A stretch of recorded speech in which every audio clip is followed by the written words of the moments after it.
Y ahora pues damos la bienvenida a Marilyn. Hola, hola. Buenas, Marilyn. Bueno, a Marilyn no sé si la conocéis, hasta el año pasado organizó con nosotros el bootcamp, que era Euskadi, Navarra y Valladolid, y Valladolid. Marilyn vive en Navarra. Y bueno, ella es analista de desarrollo de aplicaciones y es profesora asociada de la UPNA, porque ella es ingeniera informática. Y allí también está de profesora asociada de ingeniería informática. Así que Maren es una persona que le gusta mucho hacer comunidad y compartir sus conocimientos y aquí la tenemos. Vamos, por cierto, que ya Y te dije muchas en su cosas muy día que chulas. sí, ya Muy dije yo chulas. cuando se puso de profesora asociada, le dije yo, madre mía, qué suerte tienen esos alumnos. Madre mía. Bueno, gracias, muchísimas gracias. Bueno, voy a empezar a compartir. Vale, qué bueno. A ver.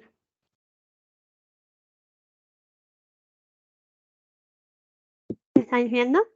Sí, te vemos perfectamente. Vale, yo agradecer la invitación. La verdad que habéis hecho y estáis haciendo un trabajo increíble. Yo he estado detrás de todo eso y sé cómo es el tema de la organización y demás. Sé que lleva muchísimo trabajo y lo estáis haciendo, vamos, increíblemente bien. Yo, poco más que apuntar a la presentación. Actualmente trabajo en la empresa Iberus. Aquí formo parte del equipo de asistencia y consultoría a la evolución de los sistemas de información departamentales del Gobierno de Navarra. Y como decía Cristina, pues imparto clases en la Universidad Pública de Navarra en el grado de Ingeniería Informática. Además, soy un amante de la innovación, de las nuevas tecnologías y por eso aprovecho como siempre para dejar un enlace a mis redes sociales, a mi blog, a mi canal de YouTube y también os dejo el enlace de mi perfil de LinkedIn, pues si queréis pasaros por mi perfil y contactar. Intento ir siempre, bueno, pues compartiendo información que puede ser de interés. Bien, ¿qué vamos a ver el día de hoy? Bueno, pues hoy traigo un poco, vamos a hablar de la relación entre la inteligencia artificial y la criminalística. Y esto lo vamos a ver mediante un ejemplo demostrativo donde vamos a hacer un análisis de la reincidencia para infractores liberados de prisión. Y para esto vamos a usar dos herramientas que nos encantan, que es Power BI y una que para mí es mi favorita también, que es Visual Studio Code. Pero bueno, ¿de dónde sale un poco la idea de esta charla, no? La verdad, hacía ya un tiempo me apetecía tratar un tema como este, ya que mucha gente no lo sabe, pero yo antes de la ingeniería estudié criminalística y más específicamente en la parte de informática operativa. Jamás lo ejercí, pero siempre ha sido un tema que me atrae bastante y que me gusta. Y por eso he seleccionado la data con la que vamos a trabajar. Pero vamos a hablar un poco de qué relación tiene la criminalística y la informática hoy día. Primero vamos a ver qué es la criminalística. Bueno, pues la criminalística es una rama de la ciencia forense que se ocupa de la recopilación, del análisis e interpretación de evidencia criminal en el contexto de una investigación o proceso judicial. Y por otro lado está la inteligencia artificial, que bueno, pues son un conjunto de técnicas y tecnologías que permiten a las máquinas poder realizar tareas que requieren de cierta inteligencia humana, como son pues, bueno, el aprendizaje, el razonamiento y la resolución de problemas. Y aunque la criminalística y la inteligencia artificial pueden parecer disciplinas diferentes, la realidad es que hay muchas formas en las que se pueden relacionar. Por ejemplo, la inteligencia artificial se está utilizando y cada vez más en el análisis de evidencia criminal, en el análisis de vídeos, de imágenes, de audio y sobre todo para el análisis de patrones en grandes conjuntos de datos y muy utilizada también en la detección de fraudes. Además, la inteligencia artificial bueno, puede ser utilizada y es utilizada sobre todo para mejorar la eficiencia y la precisión de procesos dentro de la investigación criminal Como decía, la detención de patrones o incluso el comportamiento de un delincuente. En resumen, la inteligencia artificial puede ser una herramienta muy valiosa para la criminalística, para mejorar la eficiencia y la precisión de la investigación y el análisis de toda la evidencia criminal. Pero esto no siempre es así. Aunque la criminalística sí es cierto que ha evolucionado mucho desde sus inicios, bueno, pues se creía que ciertas características físicas podrían ser indicativas de la probabilidad de que una persona pudiera cometer o no un crimen o directamente fuera un delincuente. Se creía que ciertas razas o etnias tenían más probabilidades de ser criminales que otras. Esta teoría se basaba en el supuesto de que ciertas características físicas, como podían ser el color de la piel o incluso la forma de la nariz, podían indicar una predisposición hacia el delito. Y aunque parecerá raro, fue ampliamente utilizada durante todo el siglo XIX y principios del siglo XX. Y imaginaros el impacto que tuvo esto tan profundo en la manera en la que se percibía y se trataba a las personas de diferentes razas o etnias en el ámbito de la justicia penal. Sin embargo, a día de hoy la criminalística ha evolucionado muchísimo y se ha demostrado que esta teoría y otras muy similares son totalmente falsas y no hay pruebas científicas de que ciertas características físicas estén relacionadas a una predisposición hacia el delito. Evidentemente, hoy en día la criminalística se va a basar en métodos científicos y técnicas muy rigurosas para poder recopilar y analizar toda la evidencia criminal y, por supuesto, se reconoce que la delincuencia es un fenómeno muy complejo y que no se puede atribuir a una sola causa o factor. Y eso es importante que lo tengamos en cuenta porque lo que vamos a hacer no es sencillo y tampoco vamos bueno, no estamos diciendo aquí que esa persona directamente va a volver a reincidir.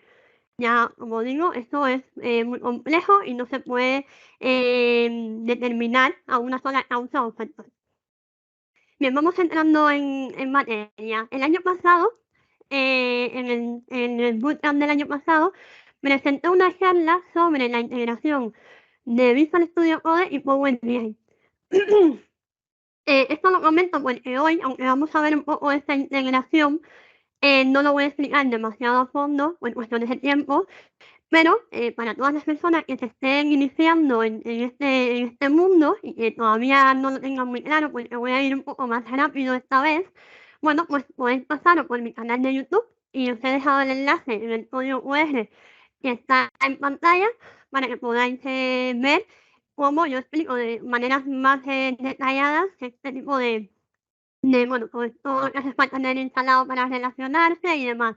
En esa ocasión, bueno, pues mostré lo necesario para conectarse y realizar cambios en los modelos de Power BI, permitiéndonos navegar fácilmente por el modelo subyacente, mejorarlo, cambiarlo y bueno, pues también estuve agregando medidas y demás. Os dejo el enlace en el vídeo. Y es que, como lo dije en aquella ocasión, hoy lo vuelvo a repetir. Visual Studio Code está pisando con mucha fuerza por la gran cantidad de ventajas que posee y ya su integración con Power BI es lo más. Muy interesante, al menos para mí lo es. Bien, ¿cuál es el objetivo de la charla de hoy? Bueno, pues vamos a aplicar un algoritmo de aprendizaje automático en un problema de clasificación. ¿Vale?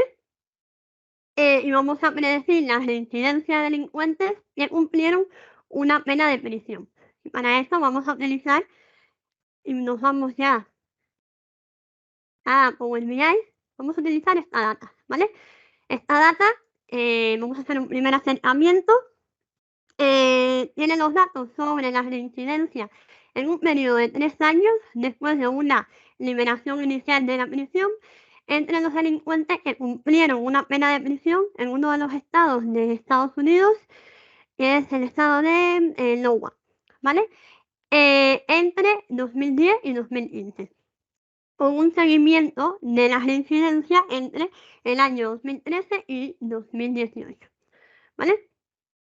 Bueno, un poco para mostraros los datos con los que vamos a trabajar. Bueno, pues el año de la libertad, puesto en libertad, el año de reincidencia, el origen étnico, la raza, la edad de la liberación, el tipo de delito, la clasificación de la condena, si es una condena por robo o por violencia, demás. Pues aquí están todos estos tipos, ¿no? También el distrito de supervisión, el tipo de liberación que tuvieron en su día.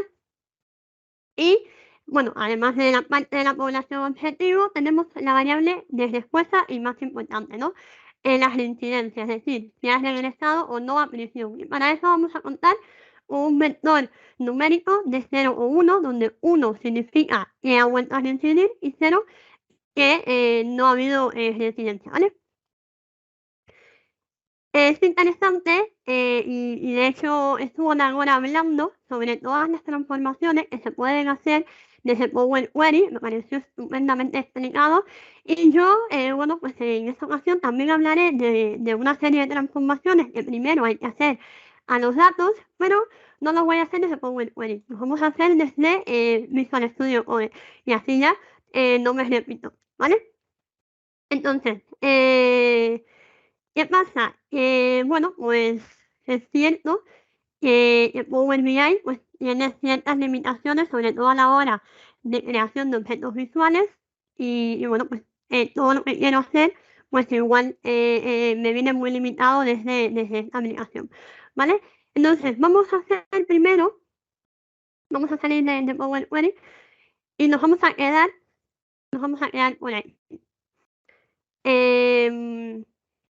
Vamos a hacer una ejecución de Reader Python dentro de Power BI Desktop, ¿vale?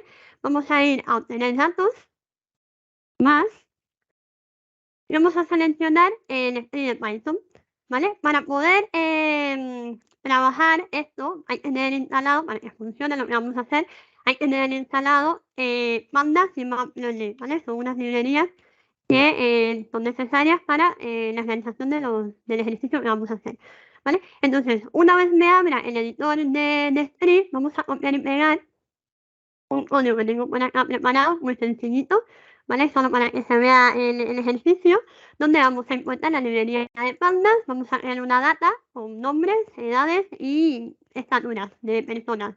Luego la voy a meter en un data frame y lo vamos a imprimir. Cuando le damos a aceptar, se va a conectar a nuestro modelo y nos va a generar la tabla que hemos diseñado, ¿vale? A ver, cargue esto.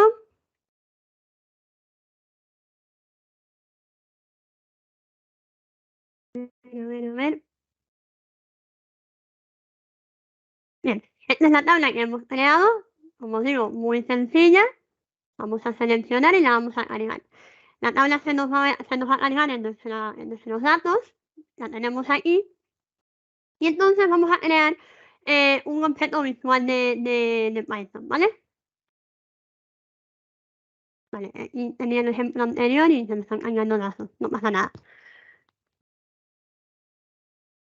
Vale, pues tan sencillo como venir aquí a las visualizaciones y vamos a abrir una nueva. Vamos a crear un objeto visual de Python y vamos a coger la data que hemos cargado y los valores, las columnas, las vamos a desplazar aquí a la parte de valores. Dinámicamente se nos van a ir actualizando la data con las columnas que vamos a ir adicionando, ¿vale? Es dinámico y de hecho si yo elimino una de ellas, fijaros cómo en la data se actualiza dinámicamente, ¿vale? Vamos a ponerlas todas. ¿Y qué vamos a hacer aquí? Bueno, pues un ejemplo sencillo para crear un diagrama de líneas con la data que hemos importado. Copiamos y pegamos el código que os muestro en pantalla. Eso con la librería de Matplotlib. Aquí le he dicho que es lo que va a ir en el eje de las X, en el eje de las Y y punto show. Importante para que se visualice. Y luego vamos a ejecutar. Cuando ejecutemos se va a cargar nuestro gráfico por acá. Como os hablaba antes, Power BI tiene ciertas limitaciones, sobre todo, por ejemplo, los datos que usa el objeto visual de Python para trazar se limita solamente a 150.000 filas. Esto hasta donde tenía entendido, ¿eh? Luego también tiene problemas para el cálculo visual, porque si nos superamos más de 5 minutos, se agota el tiempo de espera de ejecución, esto produce un error. Y claro, yo bueno, pues voy a hacer trabajos de ciencia de datos o cuando queremos hacer temas de computación científica, periodismo computacional y aprendizaje automático, ¿no? Y es lo que vamos a hacer hoy día. Bueno, pues tenemos esa limitación. Bueno, no pasa nada. No pasa nada porque Microsoft, bueno, todas las que solemos trabajar con Power BI, con Python o con Jupyter, bueno, pues nos ha proporcionado una integración de Python con Visual Studio Code, y dentro de Visual Studio Code tenemos embebido también a los notebooks de Jupyter. Entonces, genial. Entonces, lo que vamos a hacer es irnos allí y desde aquí, desde nuestro script, en esta flechita que veis aquí, vamos a abrir y una vez configurado el líder de desarrollo con el que queremos trabajar, en este caso Visual Studio Code, eso lo explico en el video de la charla del año pasado, que podéis ver, para no perder tiempo. Bueno, pues nos va a traer a este editor, ¿vale? Nos va a cargar todo lo necesario para podernos conectar al modelo que tenemos alojado en Power BI. Incluso fijaros cómo nos trae el código que hemos puesto anteriormente, y aquí bastaría con ir escribiendo nuestro código, y una vez terminemos, copiamos y volvemos a pegar por aquí, volvemos a pegar aquí, ejecutamos y de maravilla. Bueno, no tan de maravilla porque, como os decía, tiene sus limitaciones, ¿vale? Entonces, bueno, pues vamos a ir empezando el ejercicio. Para este ejercicio vamos a seguir una serie de pasos. Primero vamos a definir el problema, luego vamos a hacer un análisis y vamos a preparar un poco los datos. Seguidamente vamos a hacer un particionamiento de los datos y por último vamos a entrenar el modelo para predecir el valor.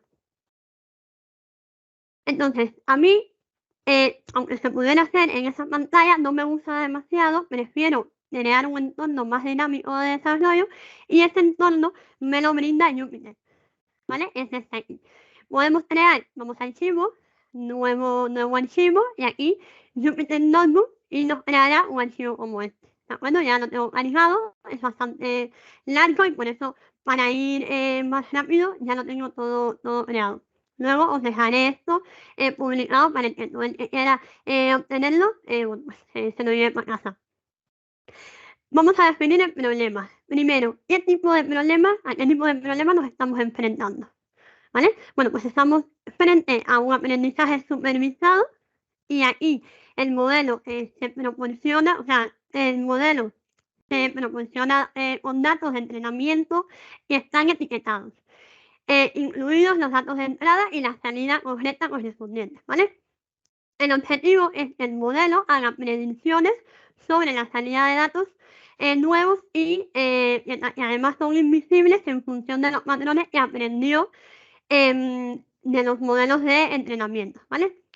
¿Qué más? Bueno, vamos a ver un problema de clasificación, un problema de regresión, ¿vale? Esto hay que definirlo porque cuando usamos aprendizaje automático podemos realizar tareas o bien de clasificación o de regresión. La diferencia está en el tipo de resultado que queremos que la técnica de Machine Learning nos vaya a producir, ¿no? Cuando usamos clasificación, el resultado es una clase entre un número limitado de clases, como es este ejemplo, es decir, tenemos un 0 o 1 para saber si ha o no ha reincidido, y en el caso de un problema de regresión, el resultado es un número, ¿vale? Es decir, tenemos un valor numérico dentro de un conjunto infinito de posibles resultados, como podría ser, por ejemplo, el valor de un inmueble o de una propiedad. En nuestro caso vamos a tratar el problema como, pues es un problema de clasificación para poder predecir la reincidencia cometida de delincuentes liberados de prisión en base a la variable de respuesta 0 o 1, reincide o no reincide, ¿vale? Entonces, bueno, también luego debemos pensar en qué método estadístico de aprendizaje automático nos va a proporcionar la mejor predicción posible. Pero bueno, eso lo vamos a ver más adelante. Ahora vamos a analizar y preparar esos datos, ¿vale? Bueno, pues lo que les decía, un entorno bastante colaborativo. Aquí, bueno, pues tiene una parte de código que nos va a permitir ir ejecutando pedazos de código dinámicamente. Una parte donde podemos también meter texto y demás para explicar un poco de qué va el tema. y que sea, pues eso, pues una interfaz mucho más amigable, mucho más dinámica. Pasaría a ejecutar, nos dará una salida en la siguiente línea. En este caso, solamente lo que voy a hacer aquí es importar todas las librerías necesarias para hacer mi análisis. En este caso, tengo muchísimas más, porque, bueno, pues voy utilizando el notebook y así las tengo todas importadas y no necesito estar mirando e instalando a ver que necesite una. Bueno, aquí pues eso, una configuración de Matplotlib. No me voy a detallar estas cosas porque tampoco vienen al caso. Son comodidades mías a la hora de trabajar. Y bueno, pues ahora sí vamos a analizar el dataset no procesado, ¿vale? En este caso os enseño cómo hacerlo de una manera diferente. Con la librería de pandas vamos a leer el CSV, que como os dije, es de las incidencias de los prisioneros. Aquí lo voy a printear, estos son los datos, fijaros. Cuando yo le doy en play, como en tiempo de ejecución, me dan los datos, ¿vale? Y puedo ir metiendo mi código y ir viendo los datos en tiempo de ejecución. Entonces, vamos a analizar y preparar todos estos datos, ¿vale? Con el punto share voy a saber qué dimensión tiene mi data. En este caso serán 26.020 filas por 12 columnas. Luego aquí he querido renombrar un poco las columnas. Fijaros, aquí os muestro los primeros 10 registros. Muchas de estas cosas no las voy a volver a ejecutar, no por esta mostrando de pantalla, pero sí porque más adelante vamos a hacer tareas de procesamiento que se demoran un poco más. Entonces, para que la charla no sea tan extensa y vayamos más dinámicos. Entonces ya yo tengo las salidas, entonces iré mostrando, ¿vale? ¿Por qué hacemos esto? Bueno, pues porque siempre que estemos frente a un conjunto de datos sin procesar, es necesario limpiarlo, como decía Nagore, ya que puede tener bastante información basura o incorrecta, ¿no? Podemos encontrar caracteres extraños, datos nulos y demás. Por todo ello es importante realizar una primera visualización rápida, que por ejemplo lo podemos tener aquí con el disk drive, para empezar a ver los primeros errores que podemos encontrar, ¿vale? Con el punto disk drive nos hace como un resumen de qué es lo que tiene nuestra data, ¿vale? Por ejemplo, el punto count nos dirá, el count nos dirá, por ejemplo, la suma de los valores no nulos de cada atributo, ¿vale? Luego también nos da información sobre la media del atributo, nos da la desviación estándar, el mínimo, el máximo, es decir, una serie de datos que nos van a permitir tener información sobre nuestra data y de esa manera poder ir tomando mejores decisiones. Importante, antes de entrenar un modelo predictivo o incluso antes de realizar cualquier cálculo, realizar una exploración descriptiva de los tipos, ¿vale? De todos nuestros datos. Este proceso, como dije antes, nos va a permitir entender mucho mejor qué información contiene cada variable y así de esta manera poder detectar posibles errores, ¿vale? Entonces aquí lo que he hecho es separar, muy importante, los atributos de dataset de la variable de respuesta que usaremos para el entrenamiento, ¿vale? Luego, bueno, pues aquí de esta manera voy a limpiar los valores nulos o los valores ausentes. Fijaros que aquí lo que voy a primero es a saber cuántos son los valores nulos. Es decir, en cuanto a clase de origen étnico, tengo 30 valores nulos. Esto es importante saber para poder tomar la decisión de decir, bueno, ¿cómo vamos a enfrentarnos a los datos nulos? De 3 maneras os propongo yo. O podemos bien eliminar las instancias con valores nulos, o eliminamos el atributo que contiene el valor nulo, o incluso, y una que me gusta bastante, es asignar el valor medio de los valores nulos, ¿vale? ¿Lo podemos hacer de cualquier manera? No.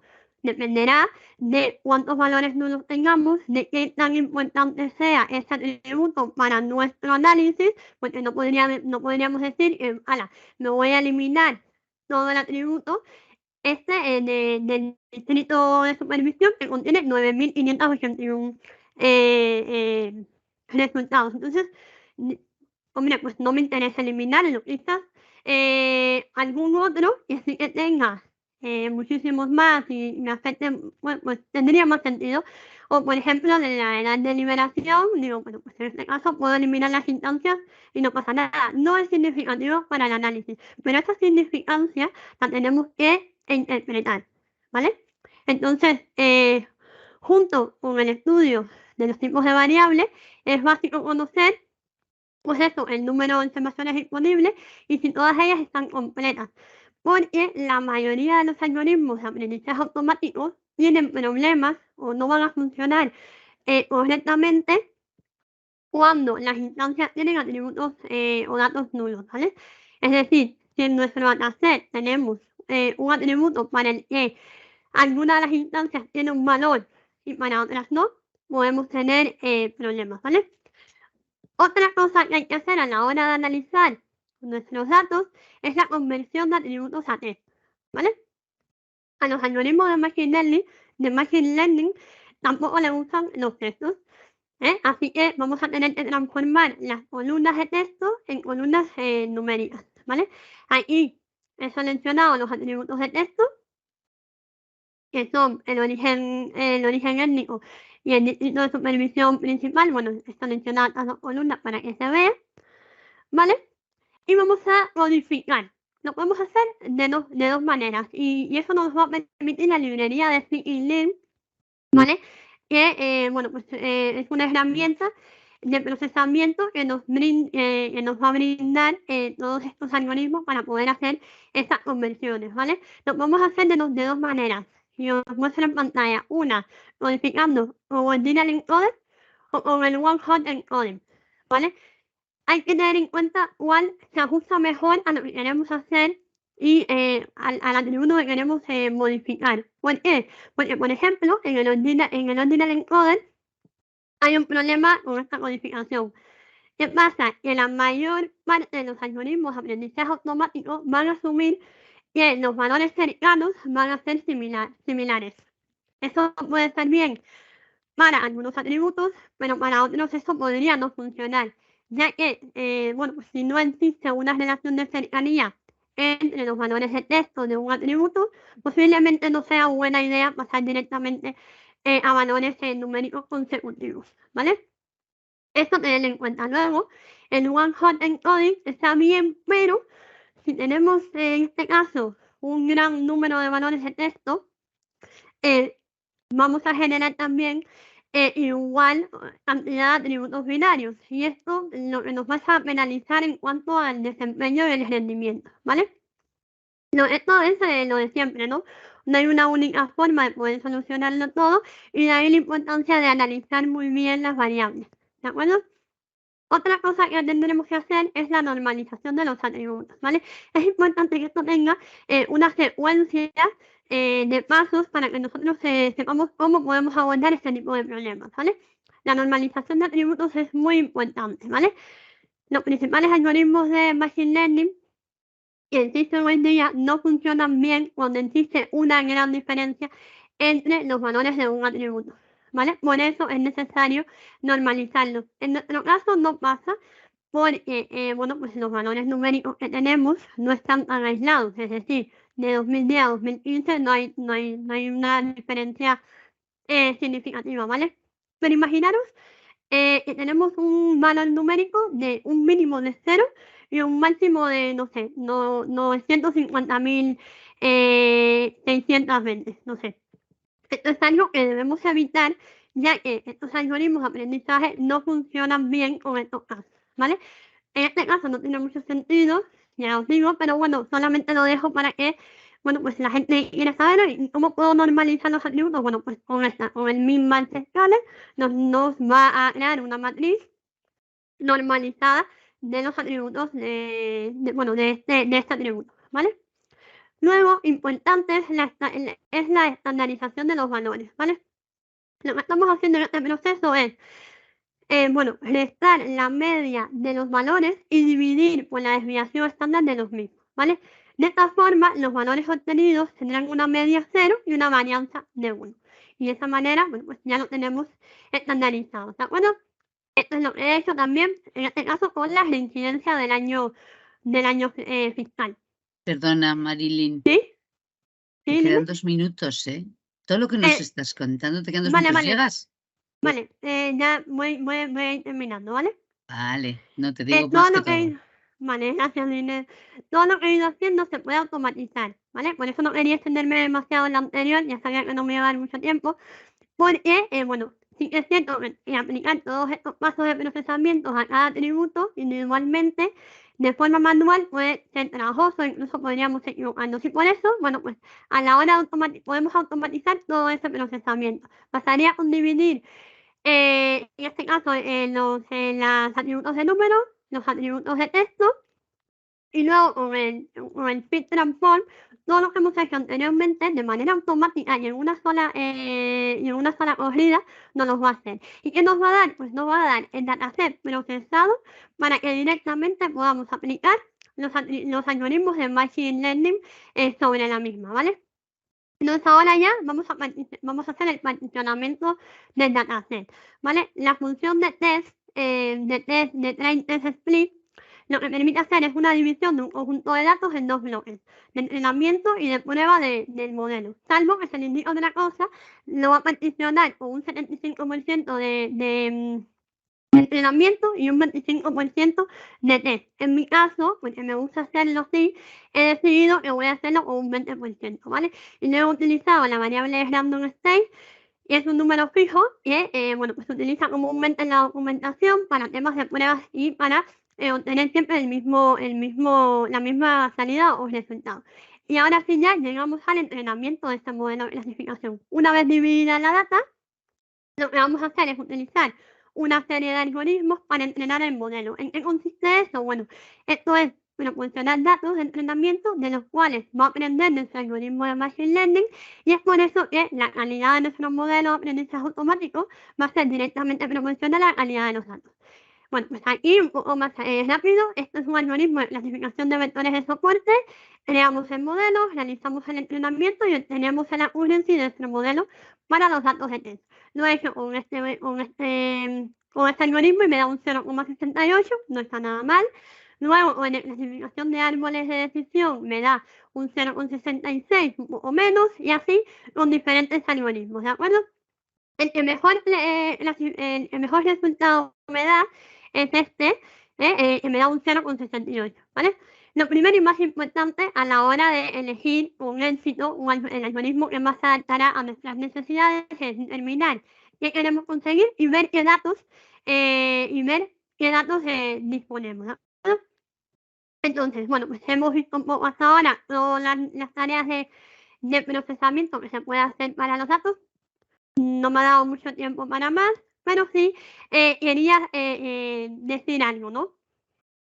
Es importante tener en cuenta que, aunque la inteligencia artificial puede ser muy útil para predecir el comportamiento de los delincuentes, también, bueno, pues es importante tener en cuenta los posibles sesgos y limitaciones de estos algoritmos, ¿vale? Es necesario asegurar, por supuesto, un origen ético y responsable de la inteligencia artificial en este contexto, tener en cuenta derechos humanos y demás. Y vuelvo a repetir, la delincuencia es un fenómeno complejo que no se puede atribuir a una sola causa o factor. Bueno, muchísimas gracias. Si tenéis alguna pregunta, aquí dejaré el notebook que he utilizado en esa dirección de Google, que bueno, pues tengo un perfil por ahí, y bueno, pues he publicado el notebook para que todo aquel que quiera hacer pruebas con otros datasets pueda utilizarlo. Muy Y bien, muy estos bien. cuantos. Muy bien. Joder, muy Mari, bien. menudo bien. maratón, maja. Qué guay. Sabía que no me Superchulo. daría tiempo, pero ya no. Mira que ya te lo siento. dije, ¿eh? Ya, Mira ya, que te sí. dije. Porque el año pasado te pasó parecido. Y era como, y Es que más, y más, y nos dabas más, y más. hablado demasiado. No. No pasa nada, no. tú No, tranquila. no. No Poco pasa tiempo esto que ha sido. Exactamente, yo Sí. creo que poco tiempo. Para la próxima tenemos que plantearnos que tienes que tener un poquito más de tiempo. O sea, que tú tranquila. Bueno, que le hemos comido 3 minutos a Juan Carlos, que no sé si está por ahí. Yo le veo, pero no. Estoy por aquí. Ah, estás por Y aquí. una pregunta, ok, Marilyn, ¿le estás- puedo hacer una pregunta? Marilyn, sí, ¿te puedo sí. hacer una pregunta? Sí. En el vídeo que tú, en el vídeo de YouTube, pones cómo haces la integración, ¿verdad? Visual Studio con Power BI. Haces Sí. todo el modelo que has hecho, todo el notebook y ahí pones la integración para visualización. Ahí lo explicas. Ujú. Explica cómo utilizar Sí. el Visual Studio. Vale, Sí, vale, vale, sí, vale. del año pasado, En, sí. en esta ocasión, pero en esta ocasión solamente programé en Power BI, no en el notebook de Visual Studio. O de este año quería mostrar algo diferente y una de las potencialidades es tener también toda la integración que nos brinda Microsoft con estos servicios de desarrollo y mostrarla, ¿no? Para todo el interés, sobre todo la gente que programa y demás. Genial, gracias. Bueno, a Gracias, vosotros, chicos, adiós. Marilyn. Verte de nuevo y a por todas. Gracias.